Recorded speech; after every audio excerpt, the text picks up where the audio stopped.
Bienvenidos a un nuevo vídeo de historias reales aterradoras de encuentros con extraños. Como siempre os traigo nuevamente más historias de este tipo que tanto os gusta y que siempre me pedís más, en el que contamos historias de personas que tienen malas experiencias cruzándose con personas desconocidas. Antes de empezar, si no estás suscrito o suscrita a este canal, suscríbete, deja tu like si alguna de estas historias te gusta o si te da miedo, y sin nada más que decir, empezamos con las historias de hoy.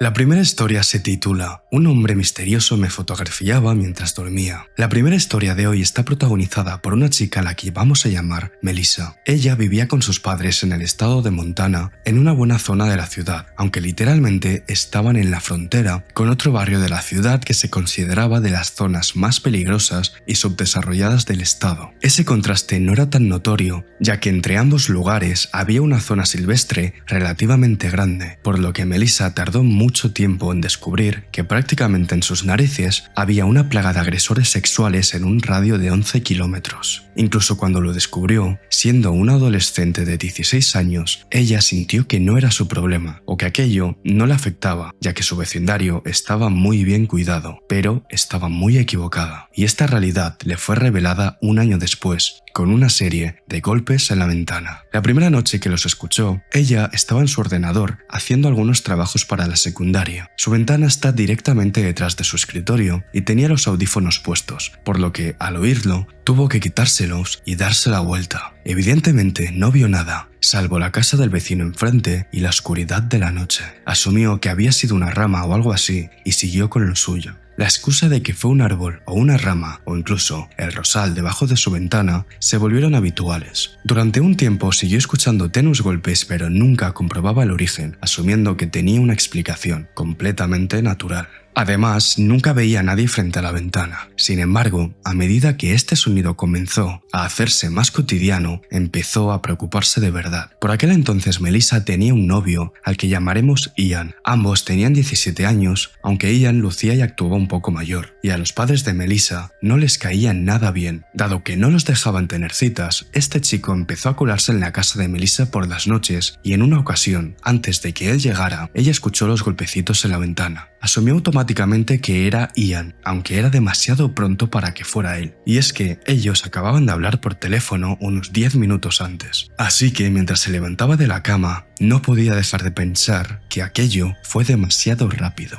A todas estas, su cama estaba justo al lado de la ventana. Cualquiera que estuviera fuera junto a la ventana habría podido oír la conversación que ella tuvo con Ian claramente. Cuando se acercó a la ventana y llegó a ellas, Melissa se detuvo y en lugar de abrir las cortinas, volvió a llamar a Ian y le preguntó si estaba fuera, a lo que él dijo que no. Un escalofrío le recorrió la espalda al entender que esos golpecitos no fueron de Ian y que quizás había alguien al otro lado de la ventana. Por eso, retrocedió hasta la puerta y le dijo a su novio que diera la vuelta y no fuera a su casa esa noche. Luego, durante los próximos 5 minutos, Melissa intentó convencerse de que no era nada y que era su mente jugándole una mala pasada. Ahora, a partir de ese día, las cosas extrañas no hicieron más que aumentar, y es que, tal vez por coincidencia o tal vez porque él quería ser descubierto, Melissa empezó a notar a un hombre entre la multitud, un personaje recurrente que aparecía en su entorno y siempre caminaba detrás de ella, aunque nunca tan cerca como para poder distinguirlo bien y jamás cerca de casa ni durante la noche. Era un hombre blanco, un poco bajito y un tanto rechoncho, pero salvo esa descripción tan genérica, ella no logró captar otros detalles. Lo que sí es cierto es que verlo de vez en cuando, devolviéndole la mirada, la asustaba tanto que dejó de usar auriculares en la calle y por la noche, y además estaba constantemente vigilando su espalda, temiendo que ese sujeto en verdad la estuviera persiguiendo y no fuera todo una coincidencia. Por desgracia, aquello no sería lo más raro que pasaría, y ella recuerda 3 anécdotas que fueron especialmente espeluznantes. La primera pasó unos meses después de que el hombre extraño comenzara a aparecer en su entorno. Su novio, Ian, se había colado en su casa y estaba dormido en la cama. Eran las 3 de la madrugada aproximadamente y ella tenía una pequeña luz de noche encendida mientras fumaba un cigarrillo en la ventana. De pronto escuchó un silbido escalofriante que iba de agudo a grave. Melissa estaba mirando por la ventana y distinguió a alguien de complexión gruesa y bajita Melissa de pie en la esquina de la propiedad devolviéndole la mirada. Ella de inmediato recordó al hombre que había visto tantas veces en la calle y se asustó muchísimo. Cerró la ventana de golpe y no durmió tranquila esa noche. Lo peor de todo es que no dejó de escuchar crujidos cerca de su ventana, aunque probablemente solo eran las flores de las macetas que estaban justo debajo. La segunda anécdota pasó unos 4 meses después de la primera. Melissa ya tenía 18 años y seguía con Ian. Ambos eran de la misma estatura, aunque él pesaba un poco más. El punto es que, desde atrás y de noche, se veían igual. A todas estas, Ian entraba por el patio trasero del vecino y luego saltaba al patio de Melissa. Se acercó a la ventana y cuando Ian ya casi había entrado, Melissa escuchó un ruido de botas pesadas en el césped. Levantó la vista y justo cuando su novio ya estaba dentro de la habitación, vieron a un hombre enmascarado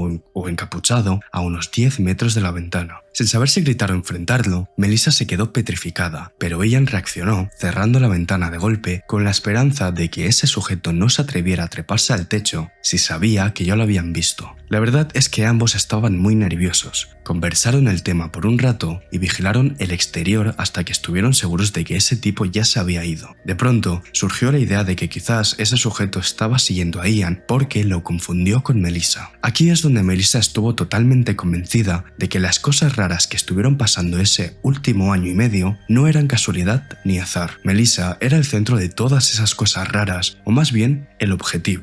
Y por supuesto, no sabía qué hacer. No quería contárselo a sus padres, ya que se metería en problemas por colar a su novio en la habitación. Pero al mismo tiempo, la situación parecía bastante peligrosa e ignorarla era un error, ya que el tipo literalmente había perseguido a Ian pensando que era ella, probablemente con el objetivo de atraparla antes de que entrara a la casa. O quizás quería colarse en su habitación y la presencia de Ian fue lo único que se lo impidió. Al final le contó a sus padres todo esto, omitiendo obviamente las partes donde Ian estaba involucrado. El incidente final sucedió pocas semanas después. Esa noche, Melissa estaba durmiendo sola en su habitación. Era verano y hacía un calor infernal. Ella dormía con unos shorts diminutos y un sujetador deportivo. Estaba de cara a la ventana y su cama en ese momento estaba justo pegada a ella. De pronto le despertó un destello de luz fulgurante. Dio un salto, obviamente asustada, y escuchó a alguien cayendo al jardín y corriendo hacia la calle. Melissa vio encenderse el foco de movimiento, pero ella apenas podía ver algo, ya que el destello la había cegado. Inmediatamente identificó aquel destello como el flash de una cámara. No sabe qué pasó después, pero a partir de esa noche, los golpes a la ventana pararon, al igual que los silbidos, y ese hombre desapareció de su entorno de forma tan repentina como llegó. Simplemente se acabó. Sin embargo, a Melissa todavía le incomoda que ese bicho raro tenga una foto suya durmiendo con muy poca ropa. Probablemente esta foto esté en internet y es muy inquietante que alguien haya violado así su privacidad.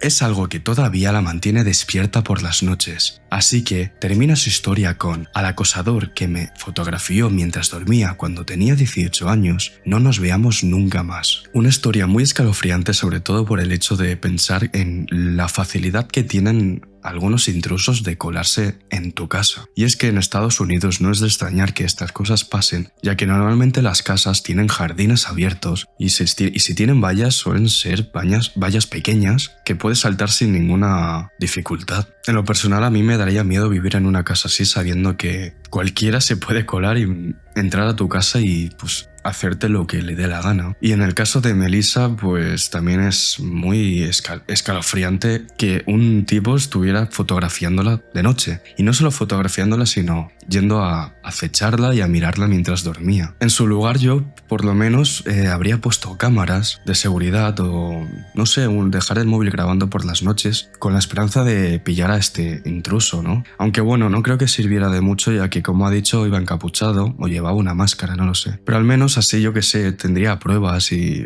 no sé si así podría ir a la policía y avisarles, yo que sé, ¿no? Pero no hacer nada tampoco creo que sea la solución. En cualquier caso, bueno, ya ha dicho que desde entonces no lo ha visto más y esperemos que siga siendo así.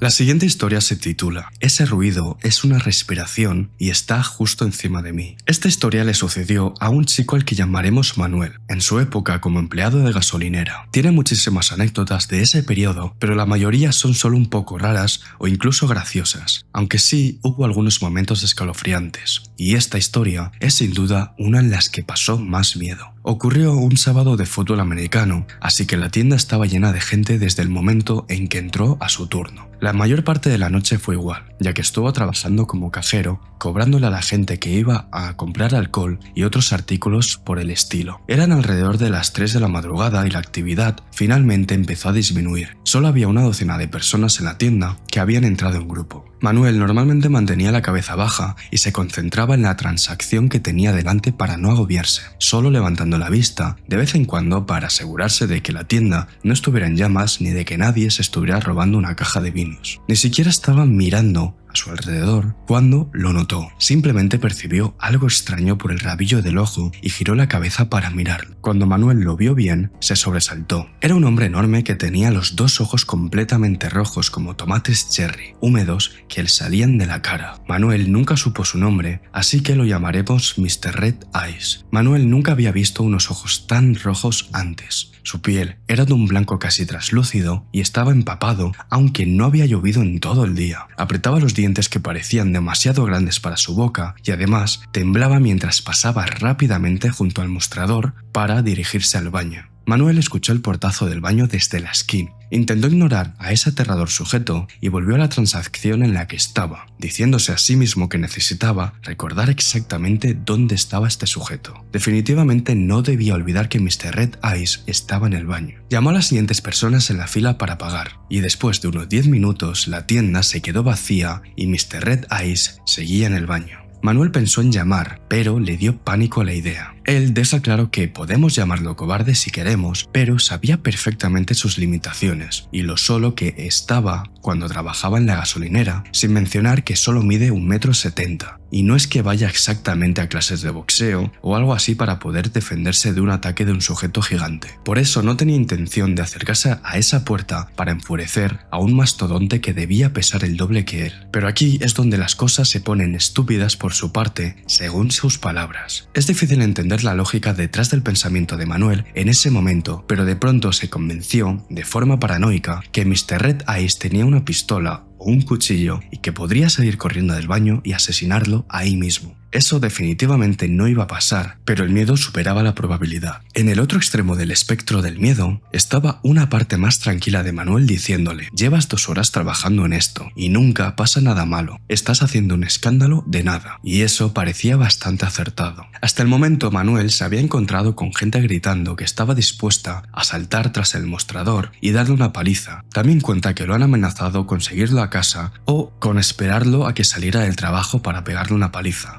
Sin embargo, nadie hizo aquello que prometían con tanta ira, y seguramente solo quería a alguien para descargar la frustración, y es por eso que usaban a Manuel para descargar esta ira, pero que no llegaba a nada. Si de verdad pasaran cosas malas, él no hubiese estado dispuesto a trabajar por el salario mínimo en un lugar así. Tras un rato, miró el reloj y era casi las 4 de la madrugada, la hora exacta en la que Manuel empezaba a preparar café para que estuviera listo cuando llegara su jefe, a eso de las 5. Los paquetes del café instantáneo se encontraban en el pequeño depósito de suministros detrás del mostrador, así que Manuel fue a buscarlos, convenciéndose de que no pasaría nada malo. Además, si por alguna razón Mr. Red Eyes abría la puerta del baño e intentaba correr detrás del mostrador y matarlo, Manuel podría entrar en el depósito, cerrar la puerta y echarle llave desde dentro. La puerta del baño era vieja y ruidosa. Podía oírla abrirse fácilmente desde dentro del depósito, así que Mr. Red Eyes definitivamente no lograría tomarlo por sorpresa. Todo esto parecía una muy buena idea en ese momento, así que fue a buscar el café y escuchó atentamente mientras recogía todo lo necesario. Ahora, el depósito era pequeño, de unos 5 metros por 3, y Manuel no necesitaba encender la luz para ubicarse. Cuenta que en ese momento tan solo habría tardado 1 minuto, o quizás un poco más, tiempo en el cual él no escuchó nada hasta que se dio la vuelta para salir del depósito. En ese instante oyó un ruido extraño. Al principio sonaba como el silbido de las tuberías de agua de atrás, pero era demasiado irregular y pero muy grave y profundo. Empezó a ponerle atención y de repente Manuel se dio cuenta de que el ruido era una respiración y se hacía cada vez más fuerte. Se dio la vuelta de inmediato y en la oscuridad logró distinguir que Mr. Red Eyes estaba justo encima de él. De alguna manera, ese tipo se había colado en el armario. En ese instante, Manuel soltó un grito que seguramente también debió espantar al sujeto, mientras intentaba abrir la puerta para alejarse lo más posible. Todo fue muy borroso, pero algo que Manuel recuerda es que pensó: Dios mío, qué estúpido soy, voy a morir. Apenas salir, Manuel tropezó y cayó detrás del mostrador, se arrastró gritando, y en ese momento Mr. Red Eyes debió darse cuenta de lo horroroso que parecía todo aquello. Levantó las manos y empezó a disculparse con torpeza. Manuel recuerda que ese tipo parecía muy nervioso, aunque seguía apretando los dientes y tenía los ojos rojos como dos brasas. Manuel recuperó la compostura al verlo ser tan amistoso, pero le insistió, temblando, que no hablaría con él hasta que saliera de detrás del mostrador. Mr. Red Eyes caminó hacia atrás hasta que estuvo justo al otro lado de la entrada exclusiva para empleados, junto a la máquina de refrescos. Ahí empezó a explicar que buscaba un cargador de iPhone, asegurándole a Manuel que estaba perdido. Explicó que no tenía dinero y que solo necesitaba cargar su teléfono hasta que pudiera pedir ayuda. Manuel le dijo que no tenía cargador de iPhone y que no podía ayudarlo. Al escuchar esto, Mr. Red Eyes suspiró y bajó la mirada un momento, como si pensara qué hacer. Luego echó la cabeza hacia atrás y gritó con todas sus fuerzas: «¡Joder, joder, joder!». Gritó y golpeó la máquina de refrescos con fuerza. Manuel estaba aterrado, así que corrió hasta el botón de pánico debajo de la caja registradora, observándolo fijamente mientras ese sujeto caminaba por la tienda golpeando las paredes, pateando los mostradores y gritando insultos al aire. Manuel estaba petrificado y al cabo de un segundo, Mr. Red Eyes se detuvo y se giró para mirar a Manuel. Se disculpó en voz baja y salió corriendo de la tienda hacia la oscuridad. En ese momento, Manuel estaba aterrorizado, pero intentó recuperarse y seguir trabajando. Empezó a preparar el café, vigilando las ventanas para ver si estaba en el estacionamiento, pero no lo volvió a ver. Después de unos minutos, entró un cliente habitual y le dijo a Manuel que un hombre extraño y muy grande se le había acercado para pedirle que lo llevara. Dijo que estaba empapado y tenía los ojos muy rojos. Al parecer, el botón de emergencia no servía de nada, así que Manuel decidió llamar directamente a la policía. Lo encontraron en el estacionamiento de al lado, gritando y golpeando vehículos estacionados. Y finalmente se lo llevaron para que se calmara. Horas después, un oficial llamó a Manuel para preguntarle si quería poner una denuncia, ya que Mr. Red Eyes había confesado todo lo que hizo y se disculpaba profundamente por su comportamiento, excusándose con que había sido el peor día de su vida, sin mencionar que estaba muy borracho y desorientado. Manuel terminó su turno y fue a la jefatura, donde Mr. Red Eyes le explicó lo sucedido. Había ido desde otro estado para el partido y se separó de sus amigos. Unos sujetos, después, lo asaltaron y golpearon por tener puesta la camiseta del otro equipo, y le echaron cerveza en los ojos. Todo había sido un desastre tras otro para el pobre sujeto que, bañado en cerveza, sin dinero y sin batería, empezó a vagar por los alrededores. Al final no pasó nada malo y ni Manuel ni su jefe pusieron una denuncia. El tipo finalmente se fue solo con una multa y en parte fue un final feliz, aunque este evento hizo que Manuel reparara en lo sencillo que podría haber salido todo mal. Más tarde, cuando el gerente revisó la grabación, vio salir a Mr. Red Eyes del baño empujando lentamente la puerta. Sin hacer ruido, se metió detrás del mostrador y echó un vistazo a su oficina. Después se metió detrás del mostrador de comida antes de dirigirse a la puerta del armario de suministros. Lo siguiente que vio en cámara fue a Manuel volviéndose loco. Cuando le preguntaron a Mr. Red Eyes por qué se coló en la tienda, él dijo que quería pedirle ayuda al encargado, es decir, a Manuel, pero no parecía el tipo de persona que fuera a ayudarlo. Y no se equivocaba del todo, pues desconfió de él desde el primer instante. Al final la historia termina con este mensaje de Manuel. Para Mr. Red Eyes: siento mucho que hayas tenido una noche tan mala y espero que hayas llegado a casa sin problemas. Gracias por hacerme ver que no estoy tan seguro como creo. Cualquiera podría haber entrado en el armario de suministros esa noche, así que supongo que me alegro de que fueras tú, por mucho que me asustaras. Y así termina esta historia y la verdad es que ha tenido como un plot twist bastante interesante, ya que al principio parecía un tipo loco. Yo de primeras lo que he pensado es que estaba súper drogado, por lo que ha dicho de que tenía los ojos rojos y apretaba la mandíbula, ¿no? Y se habría fumado, yo qué sé, 3 porros o 4 y estaba, pues eso, drogado. Y más por la actitud que tenía, ¿no? Pero claro, luego con la explicación que ha dado de que le tiraron cerveza y lo golpearon y tal, pues es entendible, ¿no? Su actitud. No sé, yo creo que tendría que haber actuado de una forma más, no digo coherente, porque en una situación así, después de haber recibido una paliza y después de que te echen cerveza a los ojos que debe picar como el demonio seguramente, pues no actúas tan racionalmente, ¿no? Pero no sé, de entrada podría haber ido, ir al baño, lavarse los ojos y salir y, no sé, hablar tranquilamente, ¿no? Decirle a Manuel, oye, me ha pasado esto, necesito un iPhone, o sea, un cargador de iPhone para cargar el móvil porque no tengo batería, tal. O incluso pedirle el teléfono de la gasolinera, ¿no? Decirle, no tengo batería, ¿me dejas usar el teléfono, por favor? Pero no sé, no actuar de esa forma, ¿no? No sé, tampoco lo puedo culpar, ¿sabéis? Por actuar así, por todo lo que ha contado, o sea, porque es que tuvo una noche que, cuando ha dicho que era la peor noche de su vida, pues es entendible. En cuanto a Manuel, pues bueno, una mala experiencia que afortunadamente, y no en muchas historias ocurre, terminó bien y todo fue un malentendido. Porque imaginaros que hubiera estado drogado de verdad y lo hubiera intentado matar. Eso sí que habría sido muchísimo peor.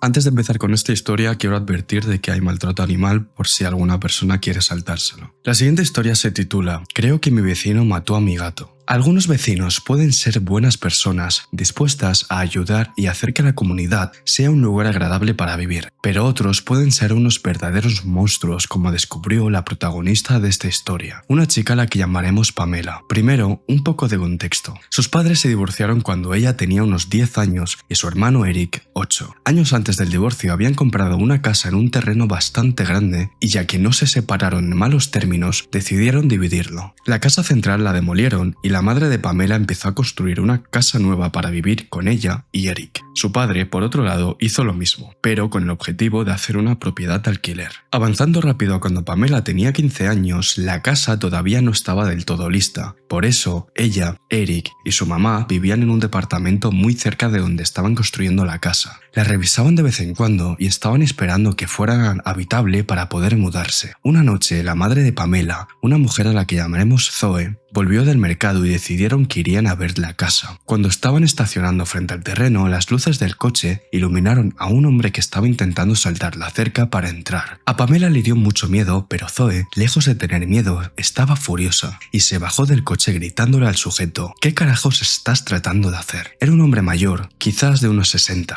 Era muy alto, blanco y flaco. Se estaba quedando calvo, con pelo solo a los costados de la cabeza y por su aspecto general daba muy malas vibras. Él soltó la cerca y se veía como asustado. Es obvio que no esperaba que apareciera nadie porque nadie vivía ahí todavía y comenzó a dar una excusa rebuscada con tal de evitar que Zoe llamara a la policía. Al parecer el tipo dijo que vivía en el edificio del departamento al lado de la casa y estaba tratando de cortar la rama de un árbol que le golpeaba la ventana. Zoe le dijo que estaba invadiendo propiedad privada y que si quería hacer algo en su casa, debería haberla contactado. El tipo no pudo defenderse antes de que Zoe le gritara que se fuera y que nunca volviera. Unos meses después, Pamela y su familia finalmente se mudaron a esa casa. Era un hogar precioso, con muchos árboles y espacio para que los perros corrieran libres. En ese momento tenían 3 perros, 2 chiquitos y un border collie que rescataron de la perrera. Todos los días podían escuchar la voz de un chico gritando en el edificio de departamentos de al lado de la casa. Aunque pensaban que era solo drama adolescente, porque podían oírlo decir cosas que cualquier adolescente le ha dicho a sus padres, como no quiero vivir aquí o no me entendéis, nunca hicieron nada al respecto.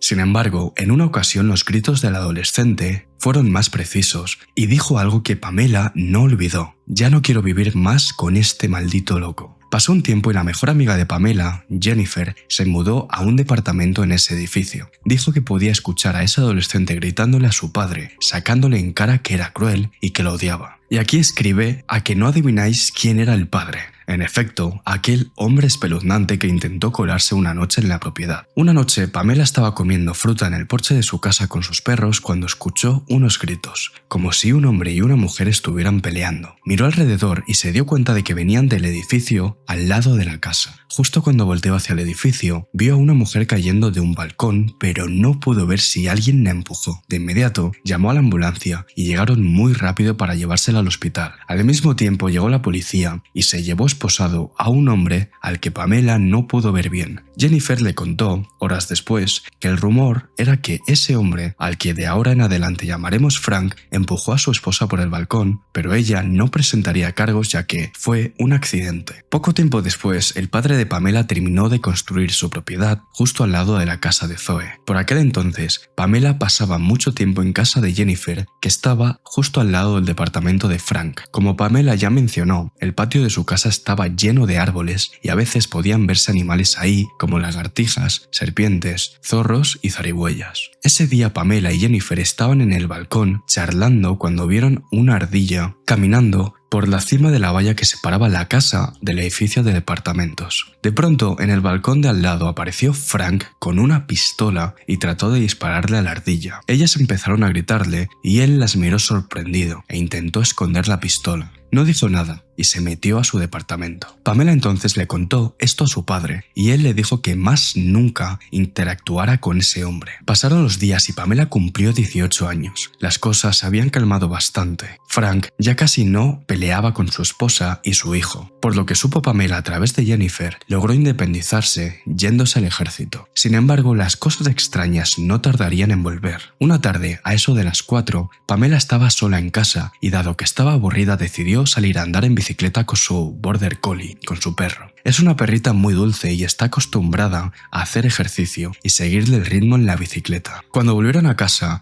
justo pasando por el edificio, Frank le tiró una piedra muy grande a la perra. Ella estaba corriendo, así que la piedra le pegó en la pata y soltó un chillido que a Pamela le dolió en el alma. Soltó la bicicleta y lo maldijo mientras iba a confrontarlo. Pero ese sujeto no tenía tantos huevos como escribe, así que se escondió dentro del edificio. Pamela lo esperó unos minutos, pero al final se rindió y se fue a su casa para ver si su perrita estaba herida. Le contó esto a Zoe, pero en lugar de hacer algo, simplemente le dijo que intentara no salir sola. Para esas alturas, era obvio que Frank tenía un problema con los animales. Unos días después, Pamela encontró un gato muy lindo pero flaco. Mientras estaba en la universidad, estaba sentada y fumando y este gato saltó a sus piernas. Ella volvió a clases y él la persiguió hasta el salón para dormir sobre su regazo. Dicen que los gatos eligen a sus dueños y él parecía haberla elegido a ella. A todos en casa les gustó, era muy amigable y le pedía a todos que lo acariciaran. Además, dado que era callejero, salía de casa y la gente lo dejaba entrar a sus salas. Ni Zoe ni Pamela pensaron jamás que estuviera molestando a alguien por andar por ahí, olvidando por completo la naturaleza violenta de Frank con los animales. La familia se fue de viaje a visitar a la abuela y el padre de Pamela se quedó a cuidar a las mascotas. Dijo que una noche escuchó unos pasos alrededor de la casa, pero cuando salió por la puerta principal no pudo ver a nadie. Pensó que solo eran los perros jugando y se metió a dormir. Cuando volvieron, se dieron cuenta de que uno de los árboles de la casa de Zoe se estaba muriendo. Era un árbol muy grande que probablemente tenía unos 60 años ahí. Sin duda, el más grande de todo el patio y siempre fue muy bonito. Y por supuesto, el árbol del que Frank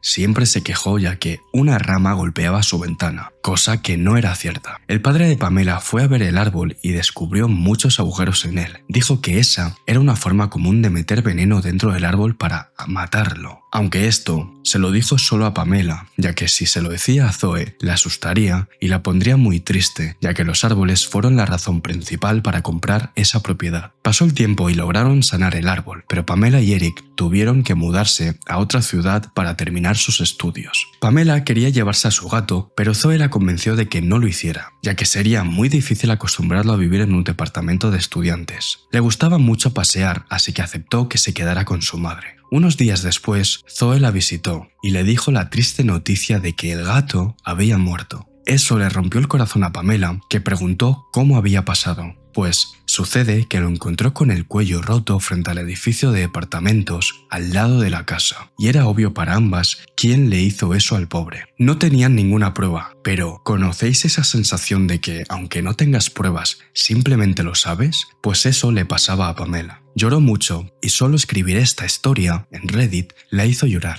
Zoe todavía vive en la misma casa. Ahora tiene 5 gatos, pero ninguno sale. Frank todavía vive al lado y durante toda la cuarentena pudieron verlo fumando en el balcón. Aquí escribe que ojalá, como en otras historias, o mejor dicho en todas las historias, pudiera decir: hey Frank, no nos volvamos a ver, pero desafortunadamente lo ve casi todos los días. Pero aún así vive con la esperanza de que algún día se mude para no tener que verlo nunca más. Esta historia es muy triste y, como he dicho en otro vídeo, no me gusta mucho contar historias sobre maltrato animal o en el que los animales salgan heridos o, en el peor de los casos, muertos. Y es que no entiendo cómo alguien puede hacer algo así. Creo que una de las peores cosas que te puede pasar en esta vida es tener unos vecinos tan molestos. Porque no es solo que a lo mejor hagan ruido, pero ya está, no pasa nada, ¿sabéis? Cada persona vive en su casa y va a lo suyo. Sino más bien vecinos que parece ser que viven por y para molestar, ¿sabéis? Y es que este vecino no tan solo molestaba, sino que perjudicaba, ya que mató el árbol de la propiedad de la casa de Zoe y de Pamela, y luego encima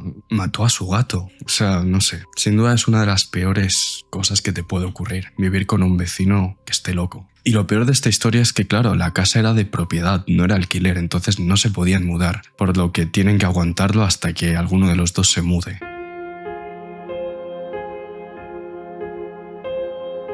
La siguiente historia se titula El hombre con un billete de 1000 rublos. Quien nos cuenta la siguiente historia es un chico llamado Mario. Tiene un tío al que llamaremos Giovanni, que lleva más de 2 décadas viviendo en Rusia. Por esa razón, Mario y sus padres solían viajar desde su natal Italia hasta las afueras de San Petersburgo para disfrutar con él de las vacaciones de verano. Su tío Giovanni vivía en una zona rural y tenía una pequeña granja con vacas, cerdos, gallinas y demás animales. Desde pequeño, Mario disfrutaba aquellas visitas, y el año en el que sucede esta historia, él ya tenía 19 años. Este es un detalle importante, ya que al fin tenía la edad suficiente para ayudar en la granja y además contaba con un carnet de conducir. Una mañana Giovanni le pidió que condujera su camión y llevara el heno desde una parcela que le pertenecía hasta la granja para prepararlo para el invierno. Mario tendría que hacer algunos viajes para llevar todas las pilas de heno desde la parcela hasta la granja, pero como motivación su tío prometió dejar de tomar prestado su coche para salir una noche por la ciudad con sus amigos. Por supuesto, después de tantos años visitando la granja todos los veranos, Mario se había hecho un grupo de amigos con la que pasaba los ratos, y tener la oportunidad de salir con ellos en coche era muy tentadora. Así que finalmente hicieron este trato. El primer viaje desde la parcela hasta la granja transcurrió sin incidentes. No había mucha distancia entre la parcela y la granja, quizás unos 10 o 15 kilómetros que, en camión, se hacían en cuestión de 20 minutos. Lo verdaderamente cansado y tardado era cargar y descargar el camión, así que para cuando iba de regreso a la parcela para volver a cargar heno, ya estaba anocheciendo.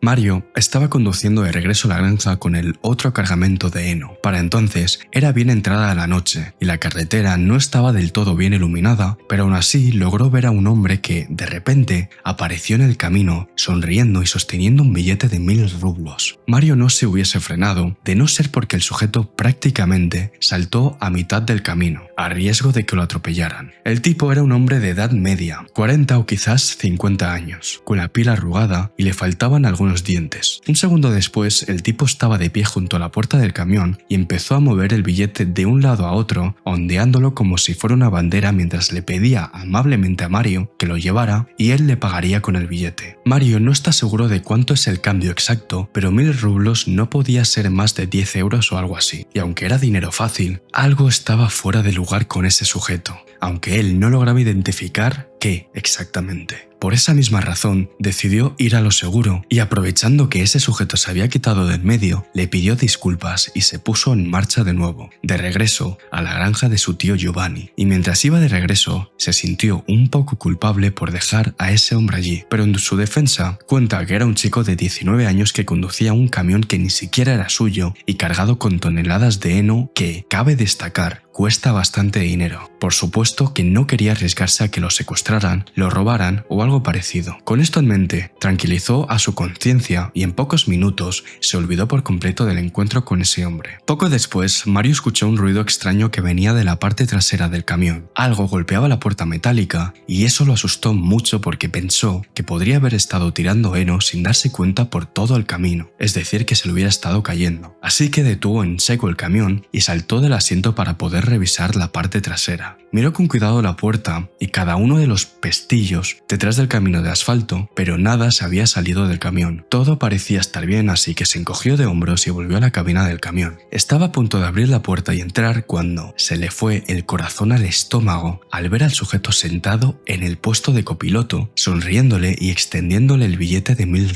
rublos. Mario ni siquiera escuchó cuando ese sujeto abrió y cerró la puerta, pero ahí estaba, dentro del camión, esperándolo. Mario casi se cayó de la impresión sin tener idea de cómo o por qué ese sujeto estaba dentro del camión. Tenía miles de preguntas en la cabeza. ¿Cómo había entrado? ¿Cómo lo había alcanzado? Mario le gritó que se bajara, pero el viejo solo estaba ahí sentado, sonriendo y extendiéndole el billete, moviéndolo como si fuera una especie de niño que quería convencer a otro de jugar o algo así. Mario volvió a gritarle, lo amenazó incluso, pero no funcionó. Probablemente porque se notaba el miedo en su voz. Se quedó parado afuera del camión sosteniendo la manilla de la puerta con la llave en las manos y comenzó a temblar porque no sabía de qué era capaz ese sujeto. No sabía qué hacer, pero la suerte le sonrió a Mario ya que vio las luces de una camioneta que iba hacia ellos. Desesperado, se asomó por completo agarrándose del pomo de la puerta y empezó a agitar la mano para llamar la atención. Mientras la camioneta se acercaba, pensó que le daría una paliza a ese viejo extraño.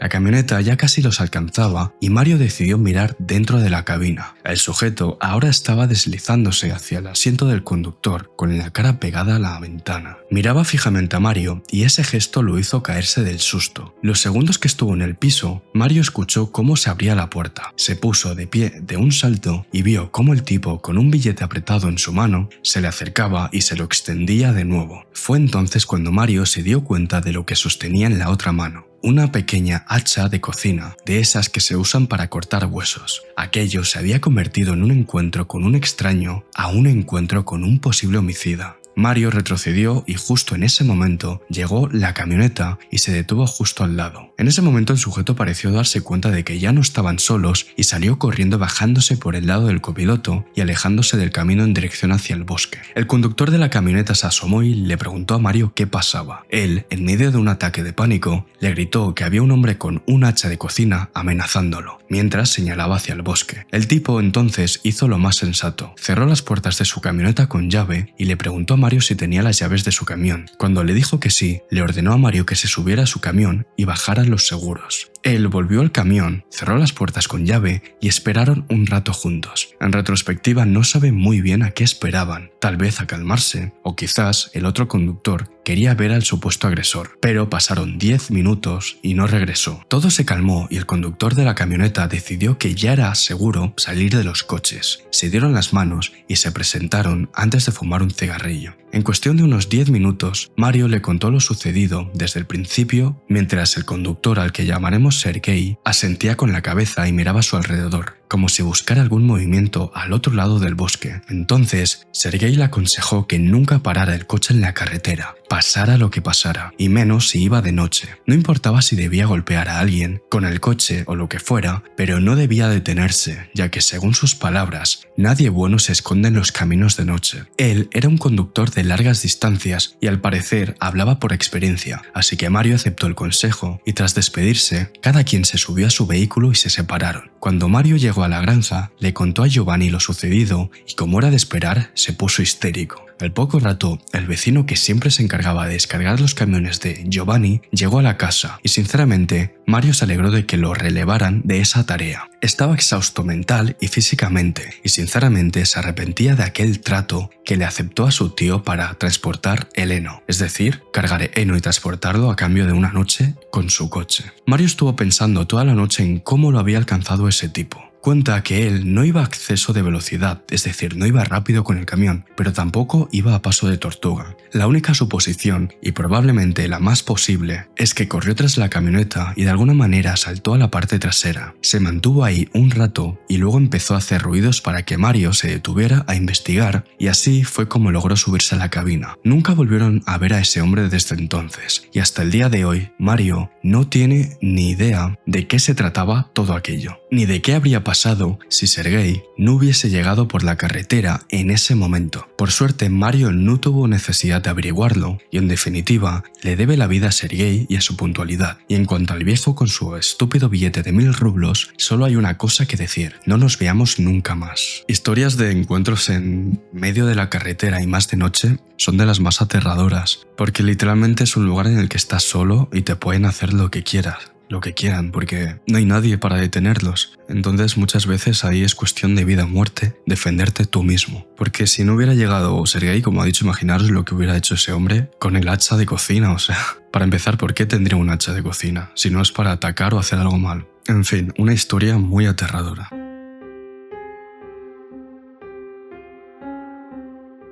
La siguiente historia se titula Mi encuentro con un asesino, salí viva de milagro. Incluso a día de hoy, varios años después, a la protagonista de esta historia, la que llamaremos Marianne, le sigue poniendo la piel de gallina solo pensar lo que pudo haber pasado de no haber reaccionado a tiempo y de la forma en la que lo hizo. Y lo peor de todo fue lo rápido y aleatorio que sucedió todo. De un momento a otro, sin provocación ni motivo, ese tipo sospechoso y aterrador la vio comprando útiles escolares y cosas para su nuevo departamento una tarde cualquiera durante su primera semana de posgrado, y así como así decidió que ella era su objetivo. Pero antes un poco de contexto. Eran inicios del año 2005 y Marianne se acababa de mudar a una ciudad universitaria. Ni siquiera tenía móvil todavía, ya que se negó a que sus padres se lo compraran. Para ella era excesivo que compraran las cosas pequeñas después de que ellos pagaran los primeros semestres de la universidad. Además, ella ya era mayor y debía cuidarse sola, o eso pensaba. En retrospectiva, Marianne considera que era una tonta, ya que no tenía ninguna malicia y no sabía estar atenta de las amenazas. Pero bueno, continuemos con la historia. Al salir del estacionamiento con sus compras, notó que una camioneta se detuvo detrás de ella en la salida. Era tarde y había mucha gente cerca del supermercado, pero no le dio mayor importancia. Salió del estacionamiento y esa camioneta también. Marianne recorrió algunos kilómetros por una larga avenida comercial con muchos semáforos antes de cruzar en la calle que la llevaría a casa. Mientras conducía, se dio cuenta de que el tipo de la camioneta intentaba llamar su atención, pero ella prefirió ignorarlo. Durante los siguientes kilómetros siguió intentando que ella lo mirara. En algunos semáforos rojos terminaba delante de ella y en otros se ponía detrás o al lado. En cada semáforo se posicionaba para poder mirarla, ya sea directamente o en uno de sus espejos. Su mirada era inquebrantable y rápidamente la ansiedad de Marianne aumentó. Como si ese comportamiento no fuera lo suficientemente raro, el tipo conducía de forma extraña, acelerando hasta acercarse al paracoches de Marianne y frenando cuando estaba delante de ella, desviándose cerca de su auto un par de veces y volviendo a acelerar. En ese momento es donde ella, de verdad, hubiese deseado dejar que sus padres le compraran el teléfono celular, para así poder llamar a la policía directamente en lugar de tener que soportar todo aquello. Finalmente, en un semáforo rojo donde estaba al lado de Marianne, ella miró al costado y empezó a entrar en pánico al encontrarse con una mirada vacía. Era un hombre flaco, blanco, rubio e inexpresivo. Además, el sujeto se estaba tocando, dejando en evidencia que le excitaba el hecho de estarla aterrorizando y la seguía en el coche de forma violenta, intentando obligarla a detenerse. En un momento Marianne pasó por una intersección en amarillo casi en rojo, dejando un par de autos detrás de ella, pensando que podría deshacerse de él, pero no.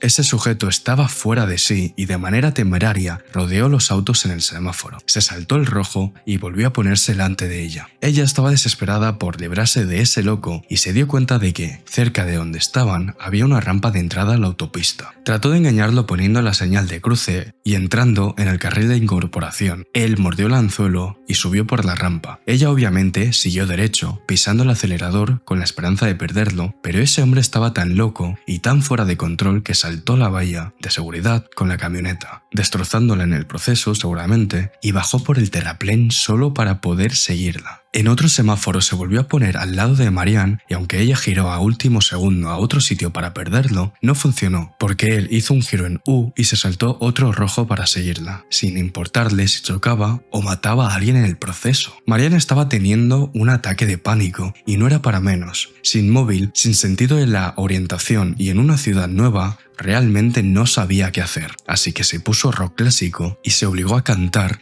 y a ir a la velocidad permitida para mantener la cabeza en su lugar y no chocar por estar aterrorizada. En ese momento de calma y lucidez, la hizo tener una idea. Volvería a ir al supermercado porque recordó que tenía una comisaría dentro. Él la siguió hasta allí. Esa basura quería parecer valiente, pero no lo fue tanto cuando llegaron al estacionamiento y vio todas las patrullas de policía estacionadas en la entrada. Salió volando de ahí, dándole a Marianne la oportunidad de presentar una denuncia y pedir escolta policial hasta su casa. Ellos al principio no la tomaron en serio, pero ella insistió porque algo le decía que ese tipo la estaba esperando en la salida. Y así era. Tan pronto como salieron, lo vieron. Ella se detuvo y se lo dijo al oficial que la seguía y se fueron tras él, pero la camioneta se había ido y el policía no pudo alcanzarlo. La policía obtuvo el vídeo de vigilancia de la primera tienda y resultó que ese idiota había estado siguiendo a Marianne todo el tiempo que estuvo comprando. Ella lo vio en las imágenes de vigilancia siguiéndola por la tienda. Y lo vio seguirla afuera también lo suficientemente cerca como para agarrarla del codo. Fue aterrador darse cuenta de lo cerca que estuvo de que ese sujeto la jalara por el cabello. Luego, el sujeto se fue al estacionamiento y estuvo dando vueltas por un rato esperando que Marianne saliera de hacer sus compras. Ella pudo recordar 7 dígitos de su matrícula y la marca y el modelo de su camioneta, pero al final la policía no hizo nada. Dijeron que era un caso de él dijo, ella dijo, y además añadieron que el vídeo de vigilancia no lo mostraba haciendo nada particularmente ilegal y era un caso perdido intentar acusarlo de algo. Marianne intercambió vehículos con su novio durante un par de meses para sentirse más segura, es decir, que ella utilizó el vehículo de su novio y su novio el de ella, y de esta forma ella pudo seguir con su vida. Ella no tenía ni idea de lo que esa asquerosa pieza de basura hizo unos meses después, hasta que pasaron casi 15 años. Ella estaba viendo un programa de Discovery ID sobre el secuestro y asesinato de Sandy Jeffers. Marianne casi se cayó del asiento cuando vio la foto policial de su asesino. Aaron Lee Skin. Era él. Eso la angustió mucho, ya que ella sabía que ese hombre era el que la había perseguido y la policía no había hecho nada. Marianne se puso en contacto con el departamento de policía y después de verificar algunos datos, la investigadora tomó su información de contacto y declaración. La oficial, al parecer, no podía confirmar ni negar que el encuentro de Marianne fuera con Skin, pero calificó su declaración diciendo: al menos ya no tienes que preocuparte por él, porque recibió cadena perpetua sin libertad condicional. En este caso, Marianne solo desearía que se hubiera hecho algo cuando la aterrorizó. Así, quizás las cosas habrían sido diferentes para Sandy. Así que sí, tipo espeluznante, asesino y acosador loco, nunca más nos volvamos a encontrar. El escalofrío que tiene que ser descubrir que alguien que te siguió años atrás es un asesino serial. Bueno, no sé si es serial o no, pero mató a esta chica. Es un asesino y tú pudiste ser su víctima. O sea, tiene que ser escalofriante y aterrador descubrir algo así, sin duda.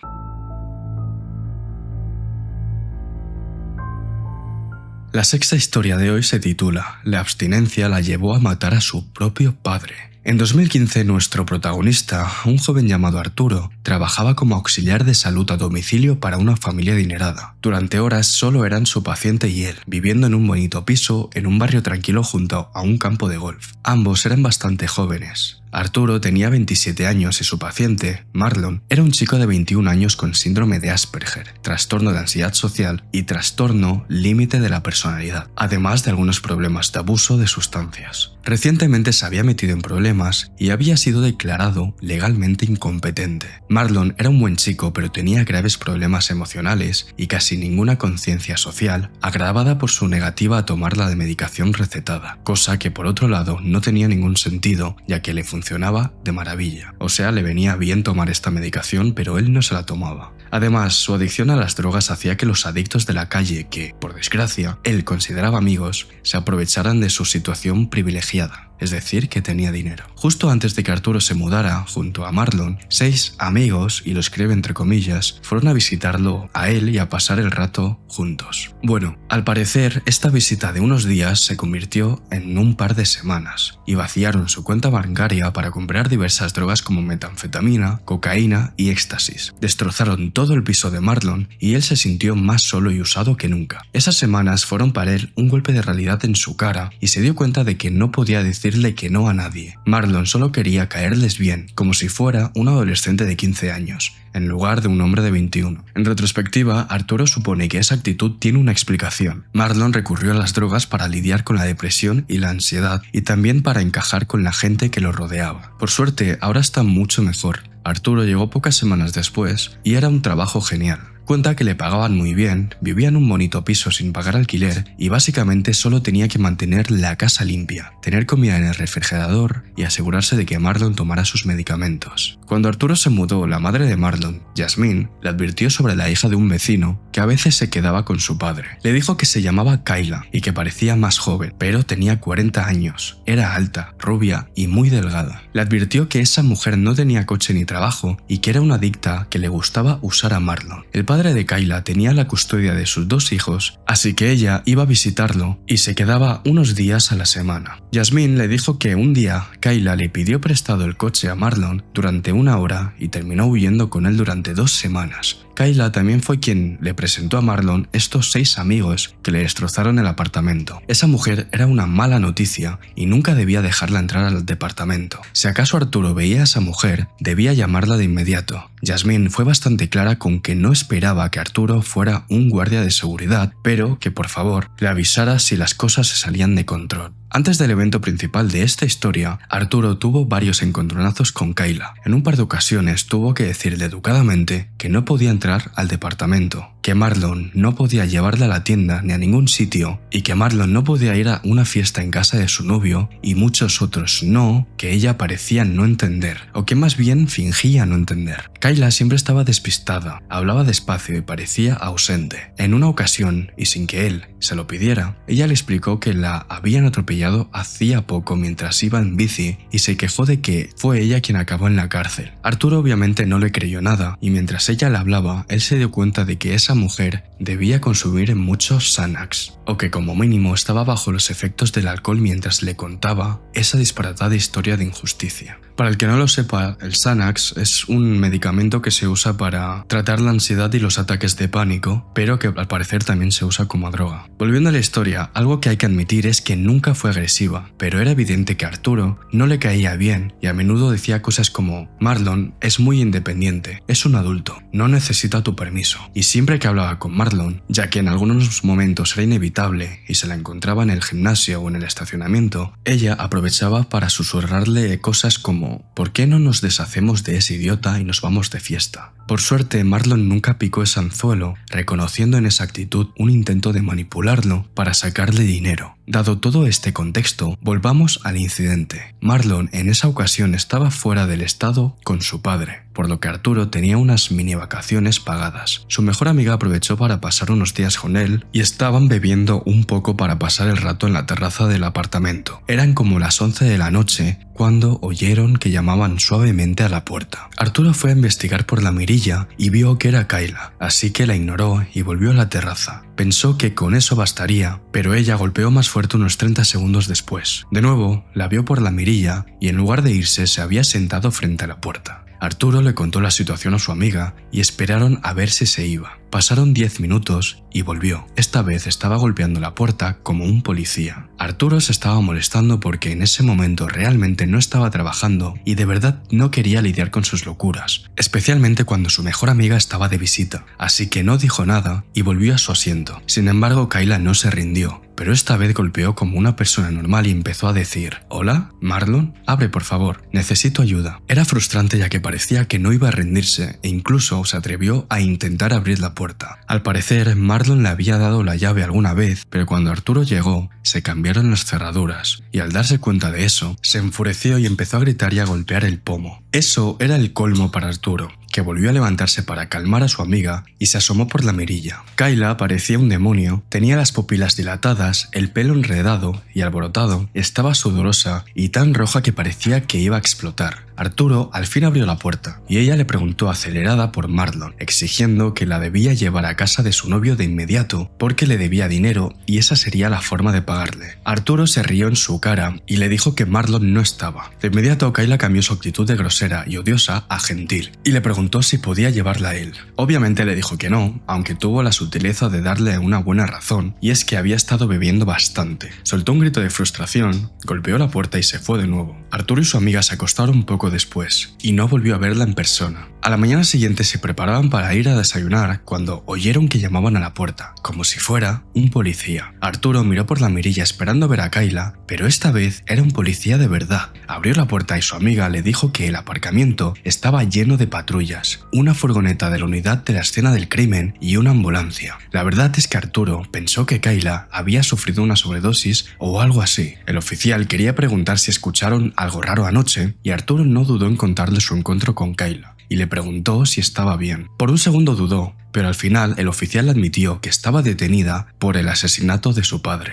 Al parecer, sí, esa mujer asesinó a su propio padre con una maldita ballesta, como si fuera Tyrion Lannister, y luego se fue corriendo a la puerta de casa con la esperanza de que un influenciable Marlon la sacara volando de la escena del crimen. Días después, cuando la citaron a la comisaría para testificar, Arturo tuvo la oportunidad de preguntar por qué ella habría hecho algo así, y el detective extraoficialmente le confesó que tenían la teoría de que ella era heroinómana, pues estaba en abstinencia y necesitaba ir a ver a sus novios para conseguir más droga. Intentó que Marlon la llevara, pero al no funcionar, le pidió a su padre que la llevara, quien se negó, provocando un ataque de ira que la llevó a matarlo. Sin embargo, ella se negaba a confesar, pese a que todas las pruebas apuntaban a ella. Al final, esto fue lo que pasó. Kayla y su padre discutieron, los vecinos de al lado la escucharon, pero no hicieron nada. Ella tuvo un ataque de ira y lo mató con una ballesta robada y le robó la camioneta. Apenas logró alejarse 2 kilómetros antes de que un patrullero le indicara que se detuviera y se negó. Esto provocó una persecución policial a toda velocidad por 2 condados antes de que ella perdiera el control y se estrellara. La policía solo la detuvo por sospechar que conducía ebria, pero cuando la interrogaron, les dijo que iba a exceso de velocidad porque necesitaba ver cómo estaba su padre, porque creía que alguien lo apuñaló. Le preguntaron por qué pensaba eso y no respondió. Entonces enviaron a la policía a una verificación de bienestar y fue cuando lo encontraron muerto. Luego de contar esta historia, Marlon y Arturo encontraron varios links de noticias locales que hablan sobre el tema. Sin duda, era una mujer completamente disociada de la realidad y Marlon se alegra de haberla apartado de su vida. En cuanto a Arturo, solo tiene estas palabras: no sé qué fue de ti, pero Kayla, en definitiva, es mejor que no nos volvamos a encontrar.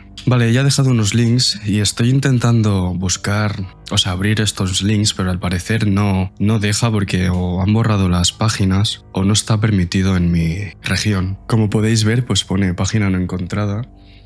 Así que bueno, no podremos buscar las noticias. De todas formas, intentaré investigar y si, por lo que sea, encuentro esta historia, la identidad de esta mujer, pues lo pondré en pantalla cuando esté editando. Y si no es el caso, pues nada. Aquí voy a hacer un parón, ya que mientras estaba editando este vídeo he encontrado el nombre real de esta mujer, y aunque durante la historia la hemos llamado Kayla, porque no me gusta usar los nombres reales por lo general, en realidad esta mujer se llama Amber Maltese, así que vamos a leer la noticia. La noticia empieza con el titular de: mujer de Melbourne que apuñaló a su padre 70 veces se declara culpable y el juez la condena a 30 años. El 28 de febrero de 2015, Maltese fue arrestada después de embestir un vehículo de la policía de Melbourne y a oficiales principales en una persecución de 20 millas en la Interestatal 95 mientras solo vestía ropa interior. De esto hay un vídeo, así que lo estaré poniendo en pantalla, y pone que se utilizaron dispositivos de desinflado de neumáticos para detenerla en el condado de Indian River, donde fue arrestada. Después de ser arrestada, le dijo a la policía que su padre estaba muerto en su casa en Golf Lake Circle, en Melbourne. Cuando los detectives llegaron, encontraron sangre por todo el condominio, así como un cuchillo, flechas y un marco de fotos junto al cuerpo de Alfred Megatlin. También he leído por ahí, por otra fuente, que usó cuernos de ciervo para apuñalarlo también. Ella utilizó como varios objetos y con esos objetos lo apuñaló hasta 70 veces. La policía dijo que Maltese usó los objetos para apuñalar a su padre de 60 años hasta la muerte. Se encontraron aproximadamente 70 heridas de arma blanca en varios lugares del cuerpo de Megatlin. Y en el juicio, Amber Maltese, de 42 años, se declaró culpable de asesinato en segundo grado y fue condenada a 30 años de prisión por la jueza del circuito Tessa Balow. Una vez liberada, se enfrenta a 20 años adicionales de libertad condicional supervisada y tratamiento de salud mental según sea necesario. Ella hizo todo esto porque estaba básicamente drogada y quería drogarse más. También estaré poniendo una foto de ella mientras leo la noticia, y aunque he buscado fotos del padre, pues de la víctima no he conseguido encontrar. Así que bueno, esta es la historia. Esta historia también me ha recordado a algo que pasó aquí en España, de un alumno que mató a su profesor con una ballesta. Esto pasó en Barcelona y Vamos a leer la noticia porque me impactó mucho también. En abril de 2015, un estudiante de 13 años mató a un profesor e hirió a otras 4 personas en un ataque con ballesta en el Instituto Joan Fuster de Barcelona, España. El estudiante también llevaba un puñal y una pistola de balines. El profesor fallecido era un sustituto de ciencias sociales que intentó intervenir en la situación, mientras que entre los heridos se encontraba otra docente y la hija de esta, que era compañera de clase del agresor. Al parecer, este profesor, según pone aquí, estaba trabajando como sustituto, o sea que no era profesor interno, se dice, de esa escuela. Estaba como sustituto, es decir, estaba pues unos meses en materia de ciencias sociales de una profesora del centro que se encontraba de baja. Esta historia es muy triste porque, bueno, el profesor por desgracia falleció, pero bueno, a las otras 4 personas que resultaron heridas parece ser que sobrevivieron, pero muy triste por el profesor que no lo consiguió. Tengo curiosidad de por qué hizo esto, así que voy a buscar la razón por la que fue a su instituto con una ballesta y un cuchillo, o sea, no sé. Vale, he encontrado la razón, aunque bueno, no es muy extensa, no explican mucho, pero pone, según relataron sus compañeros y amigos cercanos al joven de 13 años, porque este chico tenía 13 años, iba segundo de la ESO, o sea, imaginaros. Era un chico retraído que tenía problemas de rendimiento escolar y también añadieron que disponía de una lista negra, en la que figuraban 25 personas, entre profesorado y alumnado. Sin embargo, no se ha mostrado que exista dicha lista. Otros compañeros argumentaron también que llevaban meses hablando del tema, aunque pensaron que se trataba de una broma macabra. Pues para que veáis, cuando leo estas historias normalmente me lo suelo imaginar como una historia lejana, incluso como ficticia. Sé que no son ficticias porque la gente pues cuenta sus historias reales, ¿no? Pero como que no lo veo tan real, por así decirlo, mientras lo cuento. Sé que es real, pero me lo imagino como una historia, ¿no? Pero para que veáis que no es tan falso, o sea, esto ocurre, incluso cosas peores, ¿sabéis? Porque esto ocurrió aquí en España, o sea que pilla más cerca, ¿no? Y ahí es cuando te das cuenta de la realidad, por así decirlo.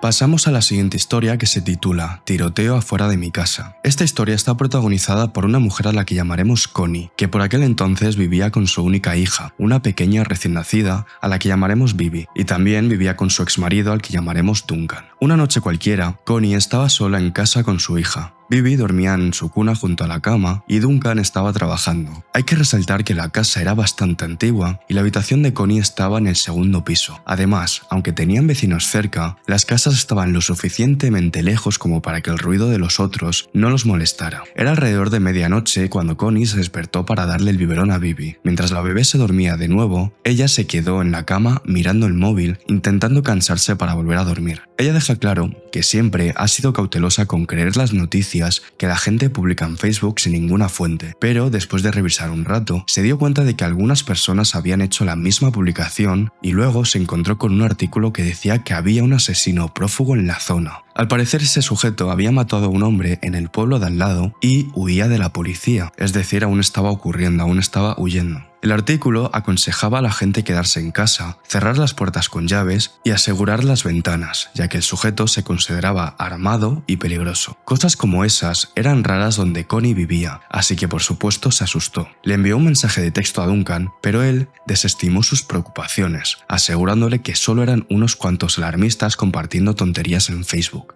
Ella, sin embargo, bajó y revisó cada puerta y ventana, solo por las dudas. Eventualmente se quedó dormida junto a la bebé, y la verdad es que Connie no tiene ni idea de cuánto tiempo durmió, pero sabe bastante bien por qué se despertó. Como ella dijo, la casa estaba lejos de las otras, y no había posibilidad de que el golpe seco que escuchó y las detonaciones que le siguieron en el patio delantero de la casa vinieran de la televisión de alguien, de algún vecino. Ella se incorporó en su cama pensando que eran cohetes, ya que se acercaba el 4 de julio, pero un momento después los gritos de alguien la alertaron de que algo de verdad estaba pasando afuera. Ella no se había terminado de levantar cuando una nueva ráfaga de disparos comenzó. La idea de que fueran cohetes se desvaneció y ella se apresuró en cargar a Bibi y acostarse en el piso, es decir, en el suelo, por miedo a que un disparo pudiera entrar por la ventana. Connie había tardado un momento en registrar el ruido como disparos, pero en cuanto lo hizo, su mente se concentró en salir de la habitación. Como si el tiempo se ralentizara, ella comenzó a arrastrarse por el suelo con Bibi en brazos, intentando llegar al pasillo para poder cubrirse detrás de un muro, ya que en serio eran muchos disparos. Ella recuerda levantarse al llegar al pasillo, correr hacia la habitación del fondo, que usaban como depósito o como un trastero, en lo que parecía una cámara lenta con la visión borrosa de túnel lejos de todas las ventanas. Cuando al fin estuvo segura, llamó temblorosamente a Duncan y él solo se rió diciendo que no podía creerse lo que estaba pasando. Ella le gritó en pánico, pero él solo volvió a reírse, así que le colgó. Para ese momento, los disparos se habían detenido y Connie llamó a su madre. La verdad es que ella solo quería hablar con alguien para no sentirse tan sola y asustada. Su madre contestó y Connie comenzó a gritarle que había un tiroteo, aunque claro, estaba llorando y en pánico, así que su madre no estaba entendiendo ni la mitad de lo que Connie le decía. Ella ni siquiera recuerda qué pasó después de que